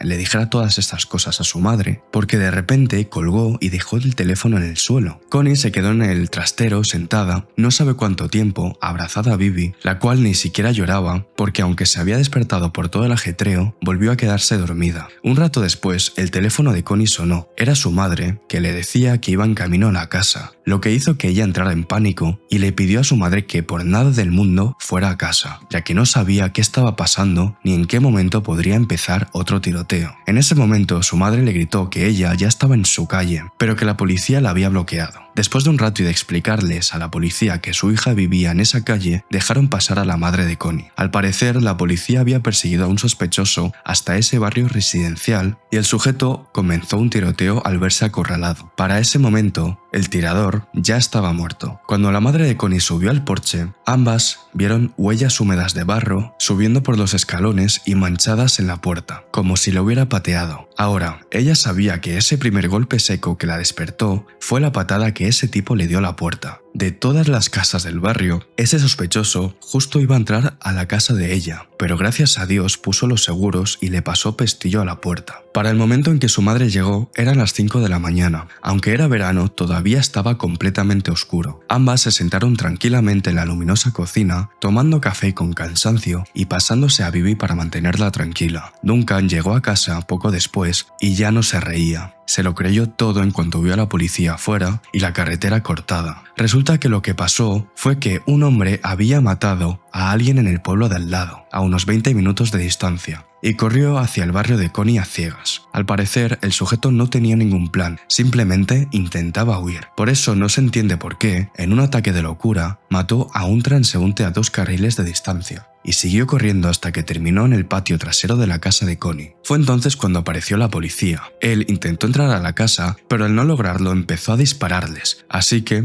los oficiales contestaron, iniciando el tiroteo que Connie y todos sus vecinos escucharon. Ahora el sujeto yacía muerto en el bosquecillo detrás de la casa de Connie. Eso le puso la piel de gallina de una forma que no nos podemos imaginar, sobre todo al pensar que tantas muertes estaban sucediendo a su alrededor mientras ella dormía. Fue un shock total, casi real, pero que en efecto sucedió. Luego de que su madre se fue, y mientras Duncan acostaba a Bibi, Connie salió al porche trasero a fumar un cigarrillo, y aquí describe que 8 meses sin fumar se fueron a la basura, ya que por fin lo había dejado, pero debido a todo el susto, no pudo evitar fumarse un cigarrillo para tranquilizarse. Se quedó allí fumando y observando las luces del amanecer. Esa tarde, tuvo que bloquear a varios reporteros por redes sociales y echarlos de su casa por acosarla, ya que querían que les contaran su historia. Ella les explicó que no tenía problema en contarles la historia con más detalle, pero que no quería salir en televisión. Dijeron que también la querían en cámara, y después de negarse por tercera vez, los periodistas insistieron en que si estaba en el trabajo, podían ir a hacerle una entrevista, así que terminó bloqueándolos, y Connie siguió con su vida. Aquí termina su historia y vivir algo así tiene que ser muy pero que muy impactante. La parte que más en shock me ha dejado a mí ha sido cuando ha dicho la frase de que tantas muertes estaban sucediendo a su alrededor mientras ella estaba durmiendo, a tan solo unos metros. No me quiero imaginar vivir algo así. Y más chocante sería pensar, si no hubiera cerrado la puerta, yo habría sido la siguiente y tal vez mi bebé también. Por otra parte, cuando ha contado que su exmarido reaccionó así, me ha cabreado y no me extraña que ahora sea su exmarido porque imaginaros llamar a vuestro marido o mujer o lo que sea y decirle, oye, creo que están tiroteando afuera de casa y que su reacción sea reírse. Es en plan, ¿eres tonto o qué? Entiendo que de entrada se puede pensar que para nada es algo común que ocurra algo así, ¿no? Y más viviendo, como ha dicho ella, pues en un sitio un poco apartado de otras casas. Pero si a mí mi mujer o mi novia me llama alterada diciendo que está escuchando tiros, seguramente la primera vez que me lo diga necesite procesarlo y tenga unos segundos de confusión, pero pero sin duda le voy a hacer caso y no me voy a reír, no me lo voy a tomar a broma. Y aunque luego, imaginaros que resulta que el escenario finalmente sea que esos ruidos no sean tiros y se haya confundido, da igual, ya que le voy a dar importancia a lo que me está diciendo por el simple hecho de que pienso que su vida está en peligro, ¿no? No sé, yo creo que eso sería una reacción normal, ¿no? No reírse, pero bueno.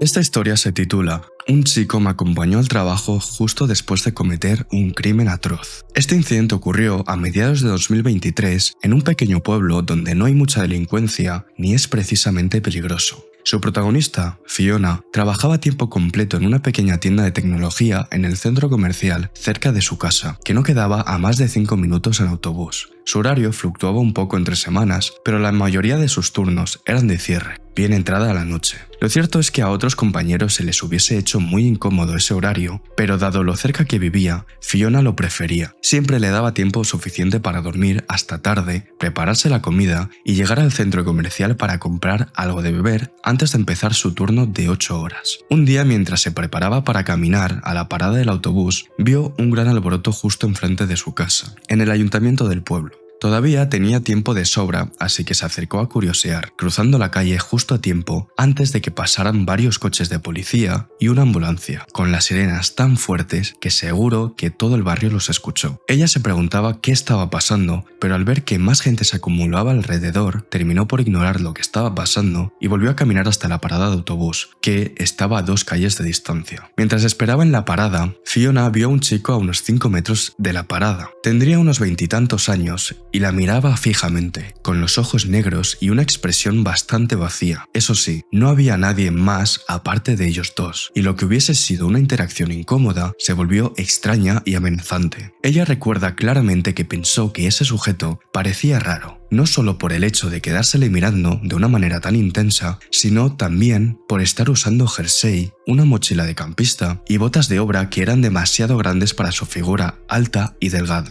Era como si estuviera usando ropa que definitivamente no estaba hecha para él, sin mencionar que estaba haciendo un calor sofocante. Después de mirarlo unos segundos más, de reojo, ya que no quería hacer contacto visual directo con ese hombre tan sospechoso, se dio cuenta de que en realidad era un cliente habitual que había ido a comprar auriculares y otros productos de electrónica en la tienda donde ella trabajaba. Fiona no sabía su nombre, pero de ahora en adelante lo llamaremos Jeremy, por comodidad. Ahora, hay que mencionar un detalle de vital importancia sobre Fiona, y es que normalmente ella intenta ser reservada, pero por alguna razón que no entiende, suele atraer al tipo de gente extraña, rechazada y marginada. Sus amigos le han explicado que se debe a que ella tiene un aura muy amigable y positiva, cosa que no está mal, pero también la pone en la mira de personas que, bueno, quizás no merecen ser tratados de forma tan amigable. Volviendo a ese día, Jeremy no se movía de su sitio ni le quitaba los ojos de encima, por lo que Fiona sintió la necesidad de fingir que estaba hablando por teléfono para evitar cualquier tipo de conversación con ese hombre si acaso se atrevía a acercarse. Sin embargo, eso no evitó que, unos segundos después, Jeremy se sentara al lado de ella y la saludara con un hola, antes de añadir que la había reconocido del trabajo y que él también iba para allá en ese momento. Cuando por fin llegó el autobús, subieron los dos y se sentó al lado de ella, sin darle la oportunidad de poner su bolso al lado para evitar que tomara asiento. Fiona al final respiró profundo, asumiendo que solo era un chico algo torpe socialmente y que no merecía que lo tratara con desprecio. Al final se fueron juntos, charlando un poco sobre cosas sin importancia y las aficiones de cada uno. En un momento, Jeremy mencionó que había roto la relación con sus padres y ellos lo echaron de la casa, así que estaba buscando un buen lugar para alquilar. Al principio, debido a su ropa, Fiona supuso que era una persona sin hogar y lo confirmó sutilmente cuando Jeremy mencionó que las últimas semanas había estado durmiendo en casas de amigos. Finalmente llegaron a la parada del autobús que los dejaba en el centro comercial y él la acompañó, sin que ella se lo pidiera, obviamente. Al fin, frente a la entrada de la tienda de electrónica, Jeremy se despidió, no sin antes pedirle su número de teléfono. Fiona admite su error ya que tontamente se lo dio. Jeremy sonrió y tras escribirle un mensaje para que ella también tuviera su número, simplemente le dijo: si alguna vez quieres relajarte o fumar conmigo, ya tienes cómo contactarme. Después de hablar con él, Fiona había descartado cualquier prejuicio que hubiera tenido sobre él, considerándolo simplemente un tipo socialmente torpe y algo aburrido. Esa misma noche, Jeremy le envió un mensaje de texto para invitarla a quedar, pero ella acortó la conversación, diciéndole que estaba cansada y que también tenía que trabajar al día siguiente. Tras eso, nunca más supo de él. No hubo intentos por parte de Jeremy para contactarla y ella no le escribió ni hizo intentos para saber nada más de él, al menos no directamente. Y aquí es donde la cosa se pone interesante, pero para mal. Después de algunas semanas, empezaron a salir noticias de una agresión sexual violenta que ocurrió justo donde estaban los senderos frente a la casa de Fiona, cerca del ayuntamiento. La víctima era un adolescente que salió a caminar cuando el sospechoso la golpeó con un objeto desconocido y luego procedió a agredirla sexualmente antes de huir del lugar. Aquel hecho conmocionó a toda la comunidad. Nunca había sucedido algo así. Es un ambiente bastante tranquilo y unido en general, y al igual que en muchos pueblos pequeños, todos se conocían. La gente tenía mucho miedo, porque además ocurrió a plena luz del día, lo que daba la sensación de que en cualquier momento y en cualquier lugar podría haber una nueva víctima. Nadie vio al agresor y la chica no logró reconocerlo, pero había suficiente evidencia en la escena, así que la policía tardó aproximadamente 2 semanas en encontrar a un posible sospechoso. Así que cuando la policía publicó imágenes del sospechoso tras su arresto, a Fiona casi le dio un infarto. Era él,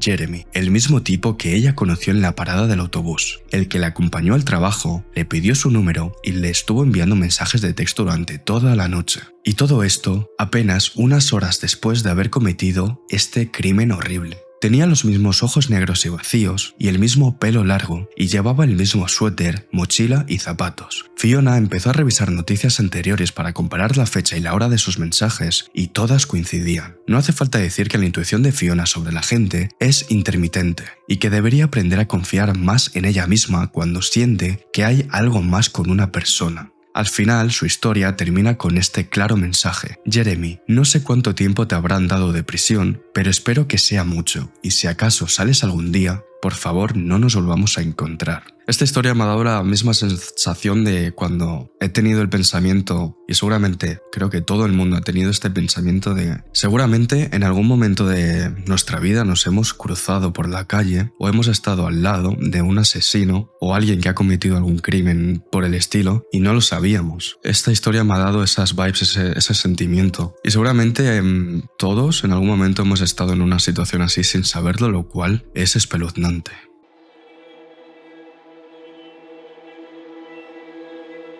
La siguiente historia se titula Alguien estaba en mi casa cuando llegué de mi turno de mañana. Este relato está protagonizado por un joven al que llamaremos Wilson. Sucedió en el lapso de 2 días y marcó para mal sus quehaceres diarios, llenándolo de miedo. Él no está seguro al 100% de que estos sucesos estén relacionados, pero algo en su interior le dice que sí. Al momento que sucedió todo esto, él tenía 18 años. Siempre ha sido alto, de 1,85 m y pesa casi 90 kilos. Así que, por norma general, no es el tipo de persona que alguien más pretenda intimidar. Cuenta que vive en Seattle y trabajaba en un supermercado local, ya que su padre insistió en que consiguiera un trabajo, fuese cual fuese, incluso en medio del coronavirus. Los supermercados eran de los pocos lugares que contrataban gente y en fin, ahí estaba él, levantándose a las 4 de la mañana y trabajando de 5 de la mañana hasta las 9 de la mañana. Todavía estaba oscuro cuando llegaba al supermercado y siempre tenía que llamar y pedir a los trabajadores de productos agrícolas que lo dejaran entrar. Una mañana cualquiera, mientras se acercaba a la puerta, Wilson vio a un hombre de aspecto promedio, probablemente de unos 30 años, cerca de la entrada. Supo de inmediato que no trabajaba en la tienda, ya que se movía de forma errática como si no supiera dónde iba. Cuenta que pensó que tal vez estaba drogado con metanfetamina o algo así, ya que la triste realidad es que era común encontrar agujas en el baño del supermercado. Estuvo unos segundos esperando a que abrieran la puerta y ese sujeto estaba a unos 3 metros de distancia. Ese tipo no solo estaba mirando a Wilson, sino más allá de él. Estaba cantando alguna cosa satánica rara, algo así como «Satanás vendrá, Satanás lo sabe», mientras le sostenía la mirada. No dejaba de repetir esas líneas y Wilson permanecía parado en la puerta, pensando qué demonios estaba haciendo ese tipo. Y justo después de esto lo dejaron entrar.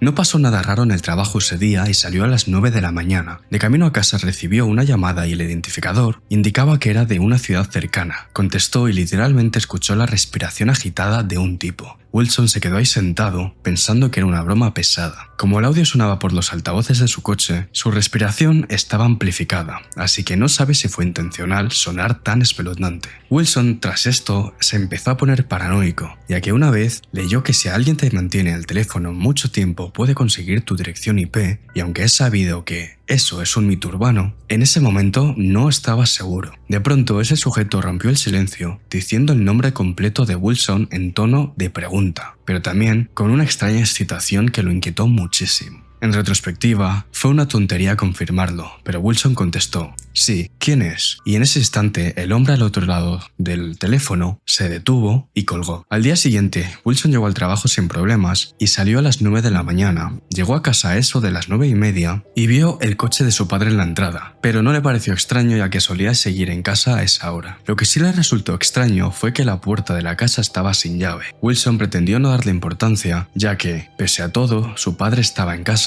así que entró, se quitó los zapatos y los saludó en voz alta. Ahora, hay que tener en cuenta que la casa de Wilson era de madera y las vigas solían rechinar con bastante frecuencia. Justo en ese momento, tras saludar a su padre, Wilson escuchó claramente el ruido del marco de la cama del cuarto principal moviéndose. Suena como una locura, pero luego de vivir tantos años en una misma casa, él aprendió a reconocer los sonidos y ese provenía del cuarto de sus padres. Fue entonces cuando se asustó de verdad, ya que su padre siempre se despertaba temprano y era imposible que se echara una siesta a las 9:30. Wilson subió corriendo hasta lo alto de las escaleras, se asomó hacia el pasillo y volvió a llamar a su padre, pero al no obtener respuesta entró corriendo a su cuarto y cerró la puerta. Él puso atención y escuchó claramente cómo alguien desde la otra habitación susurraba algo y luego los pasos sobre el piso de madera, como si alguien estuviera levantándose de la cama. Si el intruso susurraba, significaba que podría haber dos personas en la casa y que Wilson y su padre podrían estar en serio peligro. Instintivamente, Wilson agarró su cómoda y la arrastró hacia la puerta para hacer una barricada. La adrenalina lo ayudó a empujarla, ya que cuenta que esa cosa pesaba casi 70 kilos. Su corazón latía con fuerza, ya que temía que los intrusos se dieran cuenta de lo que hacía y forzaran la entrada de su habitación. Sin embargo, pasaron los segundos y los minutos, y nadie intentó entrar por la puerta. Por eso Wilson se sintió un poco más tranquilo y llamó a su padre por teléfono. Él no respondía, pero a veces salía a pasear por el barrio a esa hora, así que tenía la esperanza de que estuviera bien. Justo cuando intentó llamarlo por tercera vez, lo vio caminando por la calle desde la ventana de su habitación y le gritó que no era seguro que entrara en casa. Al principio se rió y siguió por la entrada, ya que nunca había pasado algo así y vivían en una zona relativamente segura. Sin embargo, los gestos y el tono de Wilson alertaron a su padre, haciéndolo entender que hablaba en serio. Retrocedió unos metros y le preguntó qué demonios estaba pasando. Wilson sintió que no tenía tiempo para explicarle y simplemente le dijo a su padre que esperara. Una vez que confirmó que estaba a salvo, Wilson llamó al 911 y los intrusos debieron oírlo porque en cuanto colgó, bajaron corriendo las escaleras. Presa del pánico y temiendo que fuera a atacar a su padre a la salida, Wilson apartó la cómoda y salió corriendo de su habitación. Bajó tan rápido como pudo las escaleras, pero no vio a nadie más que a su padre, de pie en el jardín con cara de confusión. Revisaron juntos y la puerta trasera estaba abierta de par en par. La policía llegó unos 12 minutos después, pero no encontró nada, ninguna prueba de entrada forzada. Literalmente nada, salvo la puerta trasera abierta de par en par y un poco de barro en la casa. En ese momento a Wilson se le vinieron muchas ideas a la cabeza, como por ejemplo, ¿podría ser el hombre que susurraba por el teléfono el mismo que se le quedó mirando en la entrada de su trabajo y ahora había invadido su casa? ¿Cómo supo ese hombre su nombre? ¿Puede alguien rastrearte si conoce tu número de teléfono y nombre? No lo sabía, pero algo dentro de él lo convenció de que el culpable de todo aquello era ese hombre.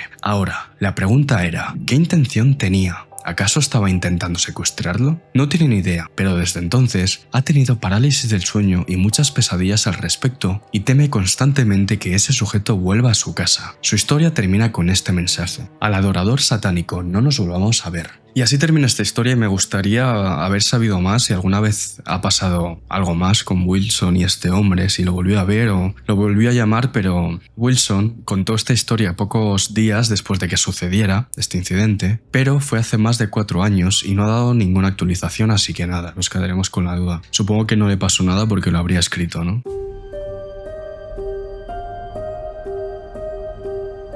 La penúltima historia se titula Mi maravillosa historia de acampada. Esto sucedió el verano de 2024 y para su protagonista, Reina, es probablemente la historia más aterradora de su vida, pero quiere compartirla para que alguien aprenda de ella. Al crecer, año tras año se ha dado cuenta de que este mundo puede ser un lugar increíble, pero que también está lleno de gente muy enferma. Y por desgracia, ella ha visto esa faceta de nuestro mundo en primera persona. Reina se considera una persona muy sociable y le encanta pasar tiempo con sus amigos. También es de las que siempre buscan la próxima gran aventura y para cuando esto sucedió ella tenía 17 años. Contaba con un buen grupo de amigos compuesto de chicos y chicas por igual. Durante la secundaria hicieron muchas locuras juntos y recién salidos de la preparatoria querían hacer algo alocado antes de que se separaran por la universidad. Así que tras debatirlo mucho, decidieron acampar en medio de la nada durante 3 días. Por algún milagro, a todos sus padres les pareció buena idea. Así que fueron 6 personas. Reina, su novio Stefan, Todd, su novia Leah, Hull y su novia Grace. Habían decidido llevar 3 tiendas de campaña diferentes para cada pareja, por razones que probablemente podemos adivinar. A todas estas, Reina había participado en los Boy Scouts durante años y sabía todo lo que ella y sus amigos necesitaban para sobrevivir y pasarla bien durante los 3 días siguientes. Así que se armaron con todo lo necesario, es decir, comida, agua y otros suministros esenciales. Como eran adolescentes rebeldes, también se abastecieron de bastante alcohol y marihuana. A mediados de julio partieron para sus pequeñas vacaciones de camping y tras horas conduciendo por carreteras secundarias, finalmente llegaron a un lugar que parecía apartado, pero no tan sospechoso como en algunas historias de terror. Había casas cerca, pero no demasiado cerca como para molestar. Por desgracia, no había servicio, es decir, no había cobertura de teléfono. Por eso meditaron si valía la pena estar tan incomunicados y al final decidieron que no pasaría nada malo. Cuenta que tardaron 1 hora en preparar todo, es decir, en montar las tiendas, etc. Mientras los demás terminaban de montar el campamento, Todd y Reina fueron a echar un vistazo alrededor mientras recogían leña. Encontraron un sendero transitable, aunque no pensaron nada extraño ya que había casas en la zona y probablemente los vecinos a veces caminaban por ahí. Y aquí nos cuenta que por si nos lo preguntamos, ¿dónde habían estacionado? Dice que aparcaron el coche bastante cerca del sitio, así que lo tenían vigilado en todo momento. La primera noche no pasó gran cosa, se armaron un porro, bebieron un poco y se fueron a dormir. Al día siguiente decidieron explorar un poco el bosque, pero Todd y Leah se quedaron para observar el lugar y pasar tiempo juntos. Y los otros 4 decidieron seguir el sendero que encontraron el día anterior. A los 5 minutos Stefan vio una valla metálica. Se acercaron y encontraron un cementerio. El lugar parecía antiguo, pero había señales de actividad, como flores y notas. Más allá del cementerio vieron un sendero más grande con huellas de neumáticos y un aparcamiento destartalado. El grupo siguió por el sendero un poco más, con la esperanza de avistar ciervos, y luego regresaron porque se estaba haciendo tarde. Esa noche se divirtieron muchísimo porque tenían que irse al día siguiente, pero a diferencia de la noche anterior, esta no sería tan tranquila. No hubo ninguna señal de advertencia que los previniera de lo aterradora que sería la noche cuando intentaron irse a dormir, pero 1 hora después de acostarse, todos se despertaron con un grito espeluznante que venía de la tienda de Hull y Grace. Reina se apretó contra Stefan mientras escuchaban cómo la tela de la tienda se rasgaba, con lo que supusieron que era algo afilado. De pronto se escuchó como si alguien peleara. Poco después sabrían que Hull golpeó a un agresor muy fuerte con su linterna y luego salió corriendo junto a Grace hasta el coche. Ahora bien, aquí está el problema. La tienda de Hull está más cerca del coche, mientras que las otras 2 estaban distanciadas y ubicadas más cerca del sendero. Así que para llegar al coche de Hull, los otros 4 tenían que pasar por encima de lo que sea que atacó a Hull y a Grace. Por suerte, el susto los hizo recuperar su sobriedad de inmediato, y Hull pensó muy rápido ya que ni bien se subió a su coche, gritó «¡Cementerio!». La idea era que corrieran hasta el aparcamiento del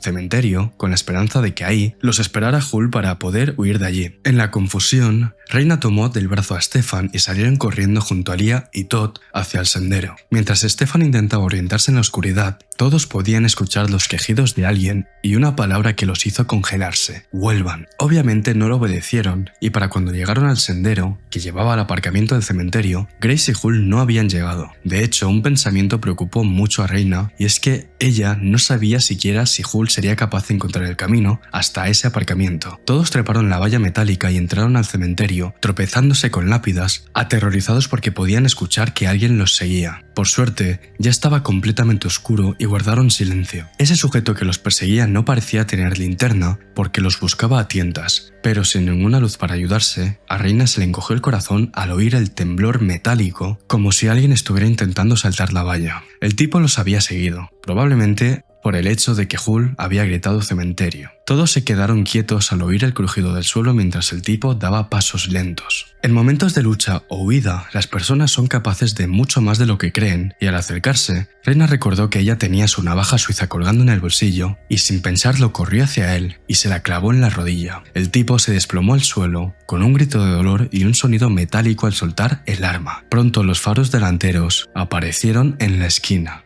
Hull lo había logrado. Todos salieron de su escondite y corrieron al coche, y mientras comenzaba a correr, la luz del auto dejó a Reina ver a su atacante. Era un sujeto alto, corpulento y tenía una mirada de odio puro en los ojos mientras se agarraba la rodilla, y a su lado, un enorme machete. Reina fue la última en subir al coche e incluso antes de cerrar la puerta del todo, Hull salió a toda velocidad. Todos estaban a punto de estallar, en medio de un ataque de pánico. Condujeron hasta la primera casa donde pidieron un teléfono para llamar a la policía. La casa pertenecía a una pareja de ancianos muy amables que les prestaron el celular. Reina les preguntó si había algún hotel cerca, pero no existía ninguno en kilómetros. Al verlos tan asustados, los acogieron e incluso tuvieron la amabilidad de darles algo de comida y agua para que se calmaran. La policía nunca se presentó, ya que seguramente pensaron que era una broma de adolescentes. Por la mañana, el hombre salió con su rifle de caza y recogió las cosas del campamento, y ahí se dieron cuenta de que el sujeto debía tener otro objetivo más siniestro porque al revisar no les había robado nada. La anciana llamó de nuevo a la policía e hizo una denuncia, y al cabo de una hora los agentes estaban en su casa y los chicos pudieron dar su declaración. Los agentes dijeron que no había suficientes pruebas para encontrar al tipo, pero prometieron hacer una búsqueda. El grupo se fue a casa más tarde ese mismo día y nadie dijo una sola palabra de camino, salvo prometer que no le dirían a sus padres nada para evitar que se volvieran más estrictos con los permisos de salida. La verdad era que todos estaban asimilando lo que realmente había pasado. Desafortunadamente, la policía nunca encontró al tipo. La verdad es que ha pasado el tiempo y si bien la universidad los dividió un poco, siguen manteniéndose en contacto por WhatsApp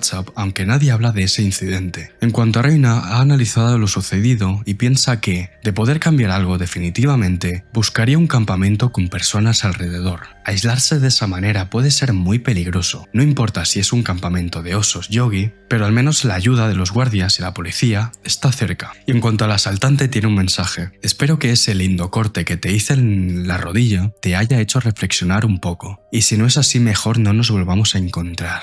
Pues como ya dije en un vídeo anterior, nunca entenderé por qué las personas se van de camping a mitad de la nada. Bueno, a ver, no se fueron a mitad de la nada, pero sí que se apartaron un poco, ¿no? Pero bueno, supongo que como eran adolescentes, cuando se es adolescente se tiene como esa mentalidad de soy inmortal y de que nada malo me va a pasar, pero sé que ocurre, ¿sabéis? Además de que eran 6 personas, ¿sabéis? Entonces, bueno, no lo vieron como peligroso, ¿no? Pero qué miedo que te siga un extraño en un campamento con un machete, o sea... ¿Y a cuento de qué? Porque seguramente ni los conocía.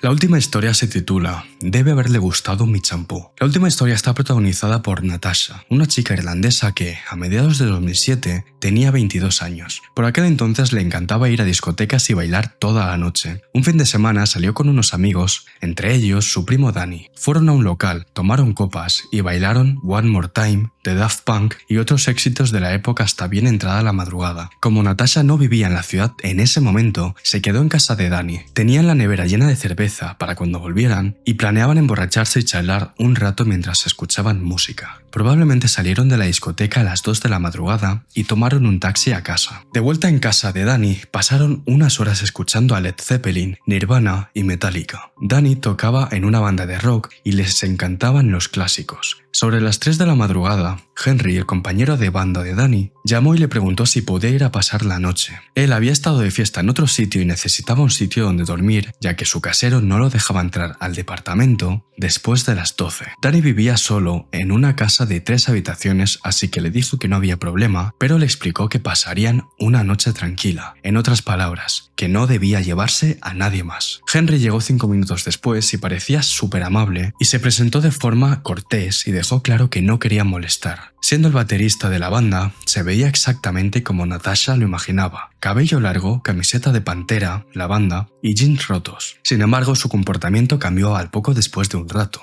Estaba súper animado, alzaba la voz y pedía que le subieran la música. Definitivamente parecía drogado y Natasha comenzó a sentirse un poco incómoda, pero, como no era la dueña de la casa, sentía que no tenía el derecho de juzgarlo. En un momento dado comenzó a tocar la batería en el aire y continuó con eso durante un tiempo. Durante uno de sus solos, Natasha le preguntó algo y como no respondió, le dio un toquecito en la rodilla para llamar su atención. Pues bueno, Henry se volvió loco y comenzó a gritarle que nunca lo interrumpiera cuando tocaba la batería. Ella se quedó mirándolo y con voz burlona le dijo: ¿Batería? Perdón, ¿creías que estabas tocando batería de verdad? Esto lo molestó aún más y Natasha se sintió incluso más incómoda con ese tipo cerca. Esa agresividad era una bandera roja enorme. Danny tuvo que intervenir diciéndole: tranquilo hombre, no hay necesidad de gritar. Pero Henry respondió que nadie debería interrumpirlo cuando estaba en la zona. Danny puso los ojos en blanco antes de susurrarle a su prima que siguieran charlando y lo ignoraran. Sin embargo, el ambiente cambió después de eso y al poco rato, ella prefirió irse a la cama. A decir verdad, Natasha no sabe cuánto tiempo durmió, pero se despertó de un sueño profundo solo porque escuchó el sonido de una respiración en su habitación. Aunque se sentía un poco ebria todavía, se tomó unos minutos para identificar el sonido. Era como si alguien inhalara algo. Esperó unos 10 segundos y con la poquísima luz que entraba a través de las gruesas y oscuras cortinas del cuarto, Natasha logró distinguir la silueta de alguien sentado en su cama con un mechón de su cabello en la mano, oliéndolo. Eso la congeló por un segundo y luego dijo: ¿qué diablos estás haciendo? Henry respondió: relájate, solo estoy oliendo tu cabello. No voy a hacer nada más. La adrenalina corrió por todo su cuerpo y sin pensarlo un solo instante, gritó tan fuerte como pudo: ¡Danny! En cuestión de un parpadeo, su primo entró en la habitación y encendió la luz solo para encontrar a Henry en la cama, sosteniendo un puñado de cabello de Natasha entre sus manos. Al verse descubierto, solo alcanzó a decir: no es lo que parece, amigo, solo lo estaba oliendo. Natasha no se atrevió a mirar atrás para ver a Henry, pero su voz sonaba como la de un niño que sabe que ha hecho algo malo y está a punto de meterse en problemas. Danny perdió los estribos y le dijo que se fuera a la mierda. Lo sacó a empujones de la habitación y luego se disculpó mucho con Natasha. Sin embargo, no lo echó a la calle ya que le daba lástima teniendo en cuenta el problema de drogas que tenía y sabiendo que no encontraría un lugar para quedarse. La puerta no tenía cerradura, así que Danny durmió en una silla frente a la puerta de la habitación. Por estúpido que parezca, sí, Henry intentó entrar de nuevo, pero ambos se despertaron a tiempo y le gritaron que se largara de una vez o lo echarían de casa. Cuando despertaron, a eso de las 7 u 8 de la mañana, Henry ya se había ido. Pocos días después, Danny localizó a Henry y se disculpó 1.000.000 de veces. Recordaba todo lo que hizo, pero se excusó diciendo que estaba fuera de sí por haber mezclado drogas con alcohol y no encontraba la manera de darle la cara a él o a Natasha para disculparse. En cuanto a Natasha, no se le hizo tan fácil disculparlo. Han pasado muchos años desde que esto sucedió, pero todavía le da escalofríos cuando lo recuerda. Esos sonidos de inhalación, profundo y lento, todavía le ponen la piel de gallina. La banda se separó poco después, así que Natasha nunca más lo volvió a ver. Danny le dijo que era un buen tipo, pero las drogas lo volvieron demasiado extraño. Ella se alegra de que Danny haya estado allí, o quién sabe qué hubiera pasado en esa habitación. No tengo mucho que comentar de la historia, ya que bueno, es obvio lo que todos pensamos sobre esta historia, ¿no? Pero a mí lo que más me llama la atención y lo que se me ha quedado es lo último que dice de que él era un buen tipo, pero que las drogas lo hicieron trastornarse o actuar de forma errática, ¿no? Esto es real porque yo he conocido personas así, he tenido incluso un amigo que fue así, ¿Sabéis? Era un chico normal, pero empezó a consumir estupefacientes y a día de hoy básicamente siento que es otra persona. O sea, es como que cuando la última vez que hablé con él como que era, no sé, lo notaba distante y decía cosas como sin sentido, no sin sentido, pero no sé, ya me entendéis, ¿no? Como que no son la misma persona y se nota que están un poco afectadas, lo cual es muy triste. Y en cuanto a Natasha, pues eso, menos mal que estaba su primo ahí porque, como ha dicho, quién sabe lo que habría pasado, ¿no? Porque de entrada ya es muy extraña esta actitud, o sea, ¿cómo eres capaz de ir a casa casa de alguien, de un amigo, y ir a la habitación de su prima, una chica a la que casi ni habrás visto, y encima oler su pelo en la oscuridad. O sea, eso sí que es escalofriante. En fin, hasta aquí las historias de hoy. Espero que os haya gustado mucho y si ha sido así, dejar un like y de comentar cuál es la que más os ha gustado o la que más miedo os ha dado. Dicho esto, nos vemos en un próximo vídeo.